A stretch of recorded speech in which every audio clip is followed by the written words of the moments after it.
Allora, è gratuito per l'orientamento omosessuale. Ok, ma vale solo per gli uomini, giusto? O vale anche per le ragazze omosessuali? No, l'omosessualità maschile. Ok, Maschile. Dopodiché, nel momento della consegna, il medico, in base ai fattori di rischio, fa il certificato per consigliare la vaccinazione.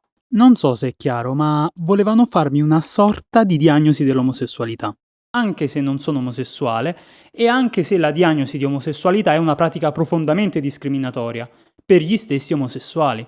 Ma seguitemi, vi sarà tutto più chiaro a breve. Tempo fa ho parlato con un ragazzo che voleva sottoporsi al vaccino contro il papillomavirus, perché questo virus può causare dei tumori anche negli uomini, tumori che da qualche tempo sono in aumento. Inoltre è così diffuso che quasi chiunque sia sessualmente attivo è già entrato in contatto con qualche variante del papillomavirus. Ebbene, questo ragazzo è riuscito a sottoporsi gratuitamente a questo vaccino e oltre l'età normalmente consentita, semplicemente fingendosi omosessuale. E la stessa cosa puoi farla per i vaccini contro l'epatite A e contro l'epatite B. Il risparmio totale è di circa 300 euro, non male, quindi ho voluto verificare anch'io. Dopo innumerevoli tentativi e attese interminabili, sono riuscito a mettermi in contatto con qualche linea telefonica informativa. E in questo video troverete degli estratti delle chiamate. Quelle complete le troverete in un altro video che vi linkerò in descrizione, anche se avrà delle dovute censure per questioni legali. Sì, buongiorno, vorrei ottenere informazioni sul vaccino per l'HPV, se mi ci posso sottoporre e altre questioni. Allora, lo farebbe a pagamento lei, io ho una categoria a rischio, qui viene offerta. Ah, ok, e a che categorie a rischio viene offerta gratuitamente? Dipende persone con patologie, malattie sessualmente trasmissibili, non so, se ha qualche patologia. Ah, no, ok, quindi dovrei farlo teoricamente a pagamento, no? Ma quanti anni ha lei? Ho 26 anni. Ok, perché le spiego, viene offerto appunto o diciamo, durante l'adolescenza e poi per persone che hanno determinate patologie, altrimenti è da fare a pagamento. Una ragazza di 26 anni o di 25, insomma, più o meno della mia età, si può sottoporre gratuitamente o anche lei deve pagare? No, sopra i 18 anni a pagamento. Ok, sotto i 18 anni sia ragazzi che ragazze possono sottoporsi gratuitamente. Nella fase dell'adolescenza sono offerte, sì. Sapete, la situazione per quanto riguarda i vaccini in realtà varia da regione a regione. In Emilia-Romagna, ad esempio, le ragazze possono essere vaccinate gratuitamente fino ai 26 anni. Un ragazzo invece, a partire dai 18, deve pagare. E deve pagare circa 300 euro per proteggersi da un virus che quasi sicuramente lo infetterà durante la sua vita e che nei casi peggiori sarà la causa di qualche tumore maligno. Chi mi segue sa che mi occupo di diritti maschili.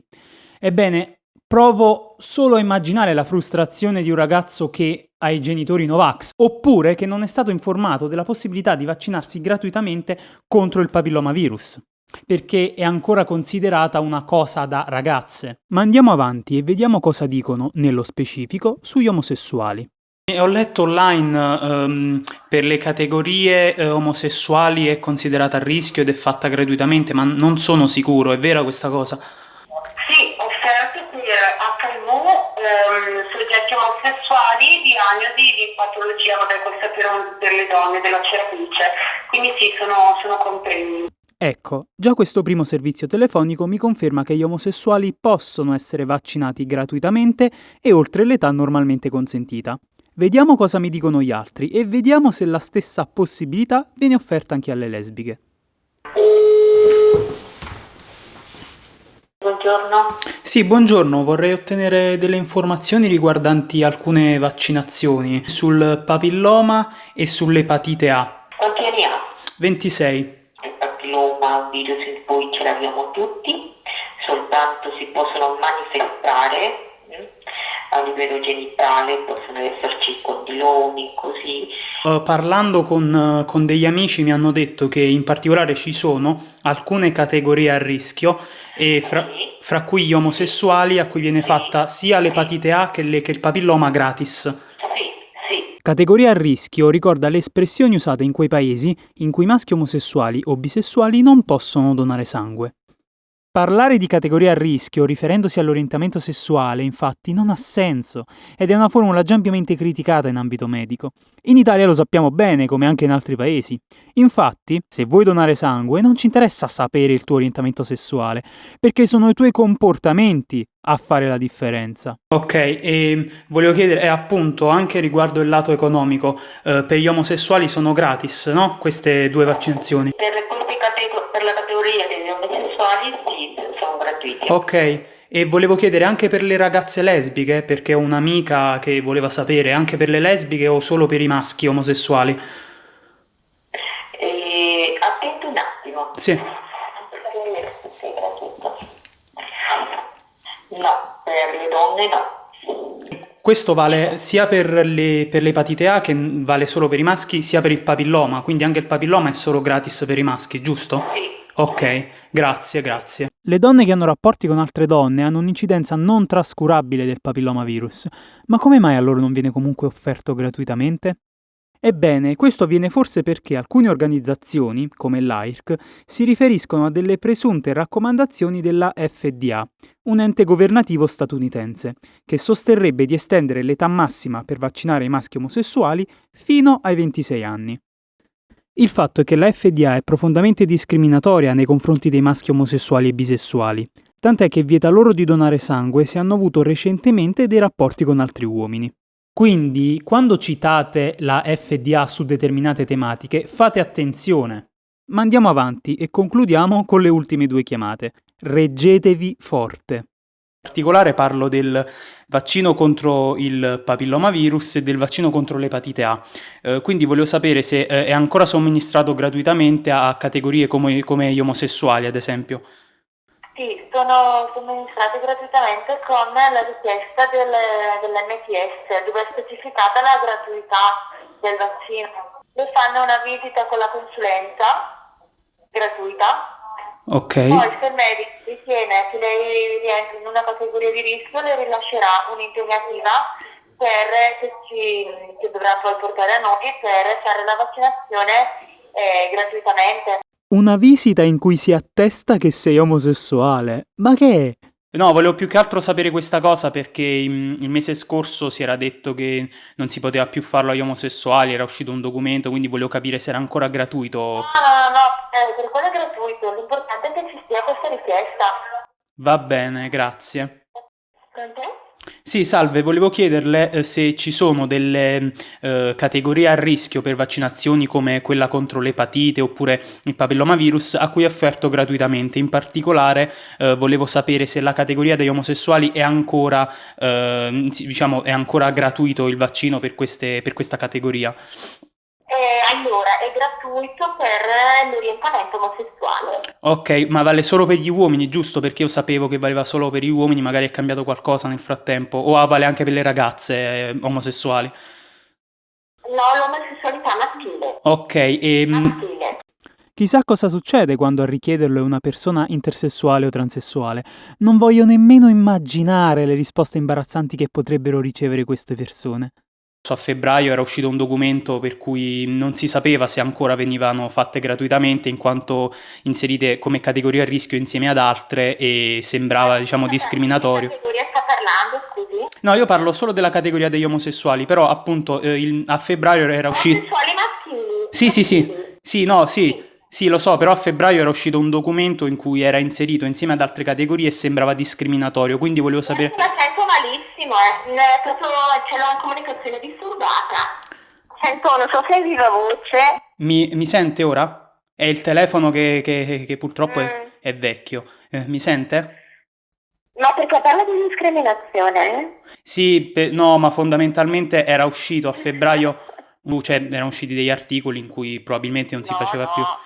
Allora, serve un certificato che attesti la categoria a rischio. Ok, quindi bisogna andare semplicemente dal medico. Sì, o viene da noi, lei che ha fatto i test dell'infezione a trasmissione sessuale. No, bisogna fare lo screening, giusto? Sì, nel senso lo screening, dopodiché nel momento della consegna il medico, in base ai fattori di rischio, fa il certificato per consigliare la vaccinazione. Poi le daremo le indicazioni vaccinali in base appunto a quello che lei ci riferirà. Comunque la gratuità è per l'epatite A, l'epatite B e il papillomavirus. Ah, ok, La quindi anche vaccinazione. l'epatite B. Ok, Certo. non lo sapevo, grazie. Ma come mai tutto questo accanimento nei confronti degli omosessuali e tutto questo affermare la loro appartenenza a una categoria a rischio? Per scoprirlo, torniamo a uno scandalo di qualche mese fa. A febbraio 2021 fu diffuso un documento ufficiale in cui gli omosessuali venivano inseriti come categoria con comportamenti a rischio per il Covid, insieme a persone che si prostituiscono e tossicodipendenti. Vi ricordate? In breve, gli omosessuali, in quanto già marchiati come una categoria che mette in atto comportamenti a rischio in ambito sessuale, furono inseriti come categoria a rischio anche per il Covid. Lo so, non ha senso, infatti è il frutto di un distratto copia e incolla. Comunque il governo promise di rimuovere queste disposizioni discriminatorie, ma, come vedete, per quanto riguarda le malattie sessualmente trasmissibili è ancora presente. Non possiamo parlare di categorie a rischio in base all'orientamento sessuale, perché sono i comportamenti a fare la differenza.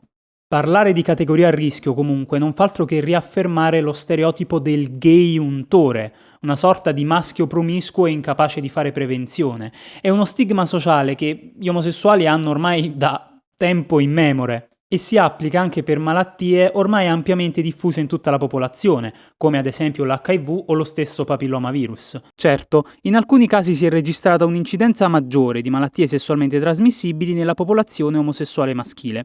Il fatto è che il giornalismo ha diffuso certe notizie in modo esagerato o addirittura contraddittorio, quindi ci sono alcuni chiarimenti da fare. Innanzitutto, l'orientamento sessuale può cambiare. Quindi è inutile utilizzarlo come parametro per vaccinare o meno una persona. Inoltre, alcune malattie sono così diffuse che è inutile prendersela solo con gli omosessuali maschi. E infine, bisogna considerare che nelle scuole si fa pochissima educazione sessuale e quelle poche volte che si fa è prevalentemente eteronormativa, cioè è indirizzata ai rapporti fra eterosessuali. Pensate quanto è difficile per un ragazzo omosessuale o per una ragazza omosessuale chiedere dei consigli, delle informazioni, senza essere presi in giro.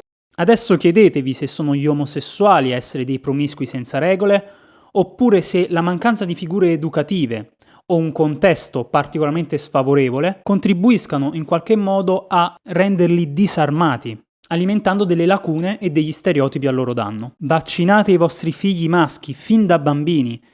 Il papillomavirus infatti è estremamente diffuso e quindi il vaccino diventa meno efficace una volta iniziata l'attività sessuale. Ma se non siete riusciti a farlo, se siete ormai maggiorenni, non c'è problema. Basterà semplicemente fingere di essere omosessuali. Questa è la legge.